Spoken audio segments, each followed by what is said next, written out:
વલસાડ બ્રાન્ચથી છું। આજે તમને વોશિંગ મશીનની અંદર હીટર વિશે થોડી માહિતી આપીશ। ફ્રન્ટ લોડમાં બધી જ મશીનમાં હીટર આવે છે, પણ હવે ટોપ લોડની અંદર બી હીટર આવવાના ચાલુ થઈ ગયા છે। તો આપણી પાસે વર્લપૂલ બ્રાન્ડનું વોશિંગ મશીન છે, આમાં ઇનબિલ્ટ હીટર આવી ગયું છે। તો વર્લપૂલ બ્રાન્ડમાં આ 9 kgના મોડલમાં હીટર છે। આમાં તમારે કેવું રહેશે કે હીટર તમારે કેવી રીતે યુઝ કરી શકો, તો આમાં ફંક્શન આપ્યું છે હોટ વોશ।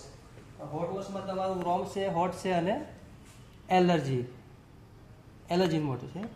આ તમારા પ્રોગ્રામ છે। કોઈ બી પ્રોગ્રામ તમે સિલેક્ટ કરવું હોય તો આમાં તમે અહીંથી તમે પ્રોગ્રામ સિલેક્ટ કરીને એને હીટર યુઝ ચાલુ કરી શકો। અને બીજું બી આપ્યું છે કે બે પ્રોગ્રામ તમારે એવા આપ્યા છે, એમાં તમારું ઇનબિલ્ટ હીટર ચાલુ થઈ જશે, જેવું કે સ્ટેન્ડ વોશ।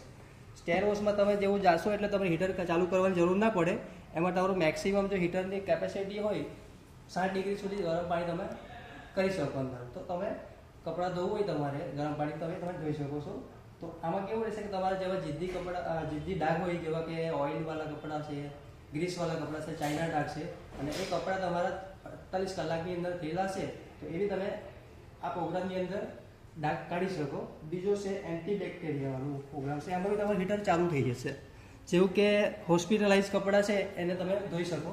તો આ રીતે ટોપ લોડની અંદર તમારા ધીરે ધીરે હીટરવાળા મોડલ તમને માર્કેટમાં મળી જશે। તમારે અલગથી ગરમ કપડાં કરીને અંદર લાગવાની જરૂર નથી, અંદર ઇનબિલ્ટ રહે છે, તો તમે આ રીતે યુઝ કરી શકો। Thank you.